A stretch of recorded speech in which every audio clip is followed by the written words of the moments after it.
Hey, today on Ask a DM, we're going to take a look at how to keep your players together as a party.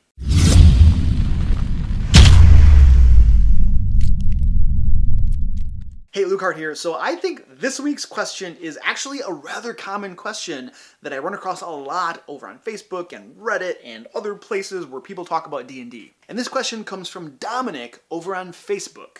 Dominic asks, "Guys, I need help. So my party are all level 11, but aren't a party really. They refuse to travel and adventure together, so they each do their own thing. And it's all because the wizard with plane shift and other transportation spells leaves people behind and just doesn't let some of the other characters come with him. Any ideas on how to fix this that doesn't involve killing?" Wow, I mean, that kind of sucks. Like, no killing? I mean, this is Dungeons and Dragons. I mean, last I checked, I think killing was a pretty important part of the game, but, okay, I'll bite. Okay, here's the thing. I actually do not at all advocate just killing player characters because of like an issue like this. That is the last thing you want to do. Just killing player characters to teach them a lesson is a surefire way to get your players pissed at you, to get them upset, and possibly even leave your game. It is not the way to resolve things like this. That's the first thing I want to make clear. I also want to point out that this question implies that the Dungeon Master, Dominique in this case, doesn't want to run separate games. And that is a totally valid way to run your game, Dominique. I want to let you know that. You are not beholden to run 3 separate games at a time because your players won't stick together. Here's the thing. Lots of groups do it that way, and lots of DMs are totally fine with that. And if that's your style of playing, then don't listen to me, just go do your thing. But I'm trying to help out Dominic here because he doesn't really, it sounds like he doesn't want to run that type of game. He would rather run a game where the players stick together and go about the adventure together as a party. And so that is also a totally valid way of playing Dungeons & Dragons. There are lots of good ways to play the game. So I'm going to answer this question from the viewpoint of making the assumption that the DM wants the group to stick together, and that's the way that he wants to run his game. And here's the thing, I want to be clear too, I don't at all blame him for wanting to run just one game of D&D, because running one game of D&D is difficult enough. Can you imagine running 2 or 3 different games of D&D simultaneously at the same game session? I mean, that's crazy. That's a lot of work. Now, there are DMs can do that, and there are DMs that love doing that, and there are tables that do that, and that's great. More power to them, but that's a lot of work, and that's not for everybody. And why do I say that? I bring this up, to be honest with you, and I know I'm not quite getting to answering his question. I do apologize for that. I will get to that in just a little bit. But I want to be clear here that you are the Dungeon Master. You're the one who puts in the hours of work outside of the game session, creating the game, creating the NPCs, the story, the monsters, the encounters. Sometimes you do the world building as well. You're doing all of this work outside the game session. You have at least an equal stake in the game as your players. You are not beholden to only run the game that they want to play. Your players need to meet you halfway, right? I mean, to a certain extent, you do want to run a game that your players are, you want to run a game your players are going to enjoy, yes. However, you're the Dungeon Master. You are also involved in this equation. And ultimately, if you are being forced to run a game that you don't enjoy, that your players may want to do that, but you're not having fun, then that is going to suck the life out of your game. And your players are probably going to notice that, and you're not going to be enjoying yourself. You're not going to be having fun, and that's just not right. Because like I said, you put in all of that work outside of the game to get that game session ready, to get that adventure ready, and then you're not having fun because your players are playing a different game than the game that you want to run. And you have every right to have a say in the type of game you guys are all going to play.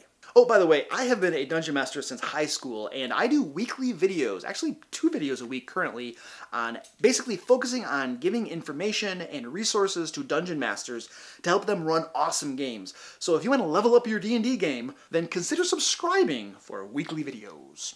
Okay, now I'm going to actually answer the question, and I apologize for all that preface, but I feel that it was necessary to a certain extent. Answer to the question is, talk to your players. This is really the answer to most problems in Dungeons & Dragons, or probably any role-playing game for that matter. Talk to your players. None of this passive-aggressive, punish them at the table, kill off their PCs, subtly do all of these things to try to give them a hint as to what you want to do. That is insane. Don't do that. Don't waste your time with all that stupid stuff. And this isn't intended to be a rant, but I read this type of advice all of the time, and it kind of infuriates me because it's so silly, it's so stupid. This is just my opinion, obviously, but you guys, talk like adults. Just talk about it. Tell your players, hey, you guys, you all are doing these things, and this is an issue, right? Talk to your players. This is like an open, honest discussion just before the game starts. Just say, hey guys, I need to talk about something. And just have a discussion and back and forth. Get on the same page. I'm convinced that a lot of these problems in Dungeons & Dragons aren't necessarily because, like, your players are jerks and they disrespect you and blah, blah, blah, blah, blah, and they're just doing all these crazy things and I really think that a lot of the source of some of these problems, a lot of these problems in D&D, is that there are different expectations. The Dungeon Master wants to do a thing, and the players just don't know that that's what he wants to do, or they don't know that that's the type of game he wants to run, right? They just think that, well, I'm in an open world, I can do whatever I want, and that's cool. And if the Dungeon Master never tells them, hey guys, here's the deal, I spent a lot of time preparing these adventures, like hours outside of the game session, I would really appreciate it if you guys would run the adventure that I designed for you guys. Players are usually pretty understanding, at least my players are, and they respect that. And they'll say, you know what, Luke, gotcha.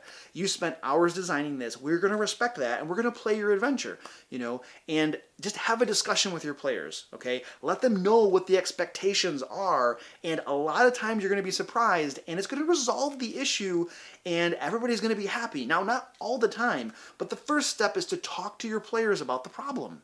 Okay, so for the issue in question here about the players always splitting up, about the wizard who is always leaving players behind, you just need to stop the game, close your books, and just talk to your players and say, look at guys, this is not the type of game that I want to play, okay? The type of game that I want to run is the game where you guys all stay together as a party and you go through the adventure as a group. That's what I want to do. And it's okay to tell them that. It's okay to explain to them that you don't want to run 4 different games all simultaneously. But the first step is to explain that to them. And the next tip I want to give you, the next thing, is that it's not your job to keep them together, to somehow force them to stay together. I think I mentioned this earlier, but the players need to meet you halfway. They are the ones that should come up with a reason for staying together. And you can just tell them, you guys, look at, you are an adventuring party. I want you guys to create your own character motivations for staying together in this party. That's what I do for my players. I don't somehow force them to stay together. I straight up tell them, hey, you guys, look at, this is how I run my games.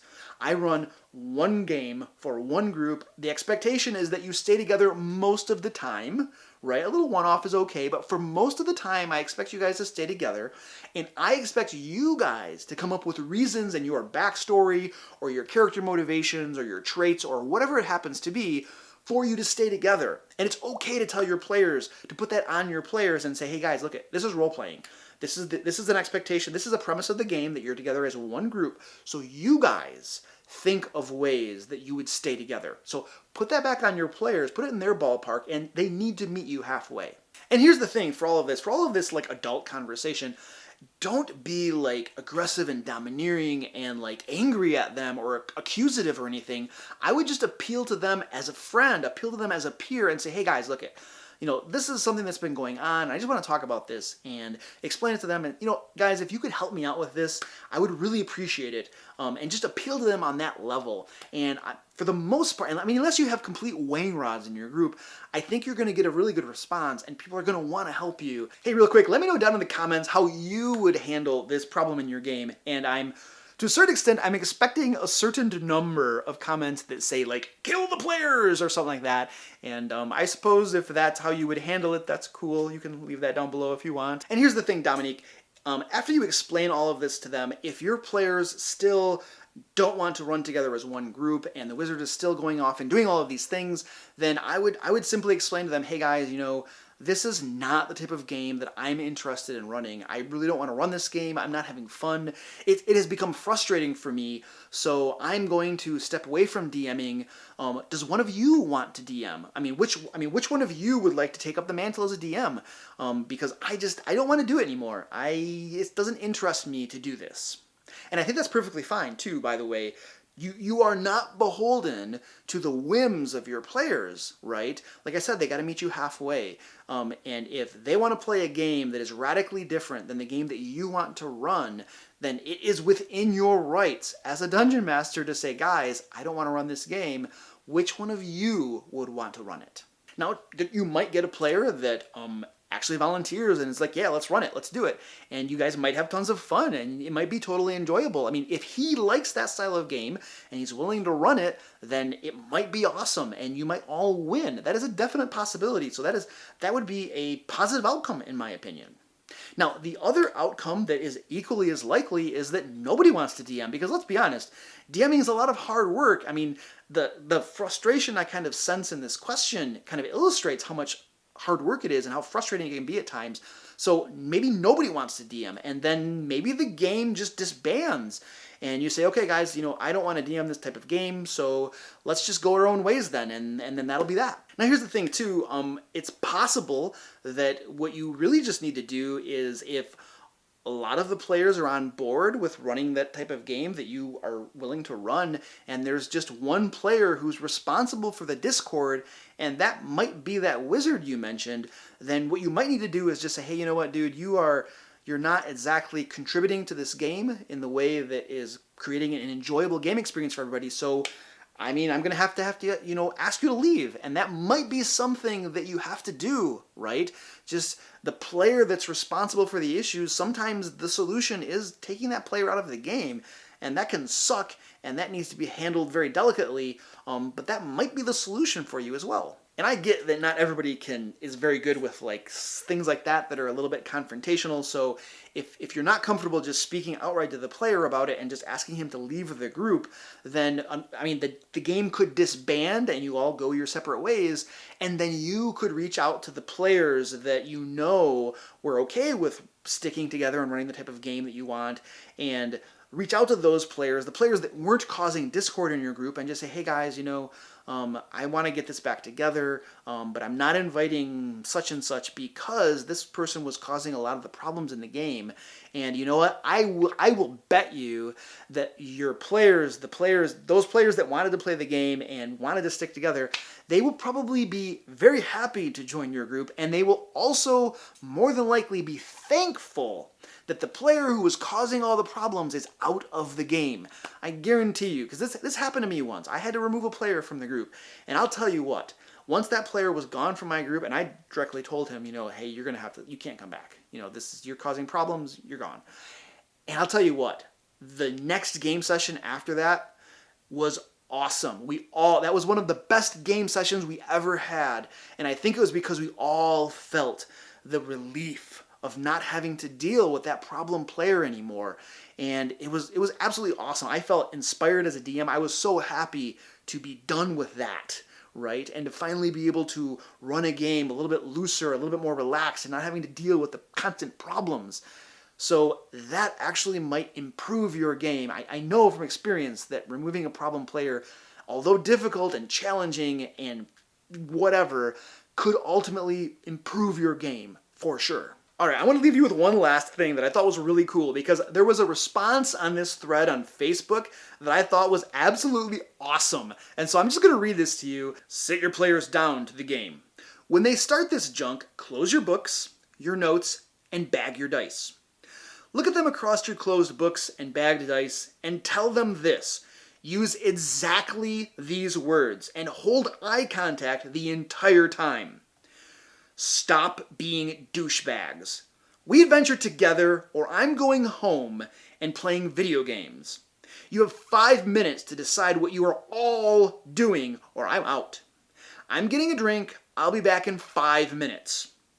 Then you get up and walk out of the room. So sorry for the adult language there, but that response was awesome. By the way, I am still giving away a copy of Mordecai's Tome of Foes. So if you're interested in that, there is a link down in the description and in the pinned comment below. Click that bad boy and enter to win your own copy. Hey, if you found this video helpful, hit that thumbs up button and share it with someone who you think might find this useful. Remember, I make videos every week to help dungeon masters run awesome games, so if you want to level up your game, consider subscribing. As always, if you have any questions about dungeon mastering or have a problem with one of your games, let me know down in the comments because I'm always happy to help. And until next time, let's play D&D.